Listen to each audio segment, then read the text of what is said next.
Hey gamers, my name is Psy and I'm your guy for Overwatch strats. For today's lesson in Overwatch 2, we're looking into prepping for fights and thinking next.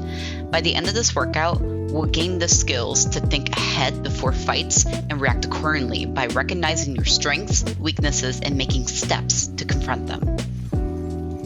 One of the most important aspects of any competitive game is knowing what's next. Knowing how to place a block in Tetris, where to fortify your walls in Rainbow Six Siege, and for here, how to handle issues in future fights for Overwatch. It's one thing to track Ryan's Shatter or Genji's Blade, but what about your positioning? Your team's comp against theirs? These are basics to think about after every fight, whether to know how to react or to take steps on managing the problem. Don't stay idle between fights. We think next. Let's have a quick warm-up by going into quick play and playing as you normally would, but by taking notes. These notes can be ults that you see, depths on the board, rotations from the enemy team, or so on. Haven't seen Ana Nano in a bit? Keep that in mind. Are they running dive comp into your barrier comp? Note it. Know where your team is standing and where the enemy team may come from. Take note of at least 5 different status updates throughout the game, and see if you can make any changes due to them, and if any makes a difference. Once you can begin to identify these changes, you can start to have conscious tabs on specific situations, like upcoming fights. Before jumping into the game, it's important to know the different stages of a fight. If we're striving to work on pre-fight thinking, then we need to identify when we're in a pre-fight situation. Has a recent fight resolved and the team is currently grouping together or positioning? Are you back at spawn with your team, or is the enemy team back at spawn? Are you on the trek to getting to point with no real fight yet? This would most likely be considered a pre-fight stage. Think about the usual thoughts you would have at this time, like, oh, I should have done this, or I wish we didn't do that. Recognize that even passively, you are able to identify strengths and weaknesses to recent fights, and how you may change your playstyle before the next fight. Try to make these thoughts more tangible, so from I should have not been there to I could have played in this position because of this reason. Utilize your conscious tabs and notes from the previous warm-ups to make action statements like, if I see a pharmacy, I should stray away from drops, or I know Mei has ult, therefore I will position in this manner.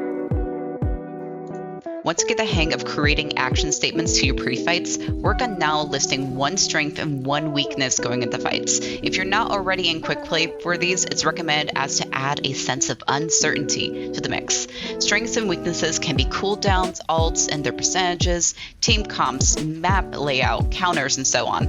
A strength could be we can combo Nano Blade in next fight, and a weakness could be their dive and our supports would die to dive. Once this is comfortable, ensure you're able to list a couple of strengths and weaknesses before every team fight, both for yourself and others. Now that you're a pro at identifying specific and productive statements about the game and how it affects winning the game, it's now making the measures to make changes due to this new information. Make at least one change before every team fight, whether physically or mentally.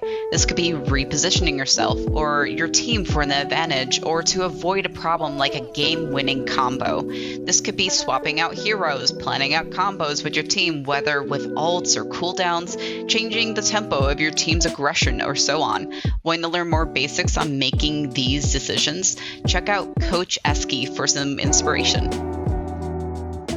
Now it's time to get vocal on these. Remember the one change you had last drill? Now it's time to amp up to 2 changes, whether to utilize a strength or tackle a weakness and vocalize it. This can be out loud to yourself or in voice chat with your team. The important part is that you're saying it, as in the future this will help communicate to your team or to yourself on what to expect. Predict and prep for your next team fight. This can be done in quick play or competitive, as long as you're taking the stretch to vocalize your knowledge. While you keep working on identifying the situation, making changes due to it, and vocalizing it, take the time in between games to think about any fights that went not as well as you hoped. Can you label the problem? Can you think of new ways to avoid this in future team fights? Self-reflection is a true asset to a player, and in future videos, you'll see me and Coach Esky review this in depth. That being said, I'm Coach Psylrn, and we've just reviewed pre-fights and thinking next. Keep pressing W and see you next time.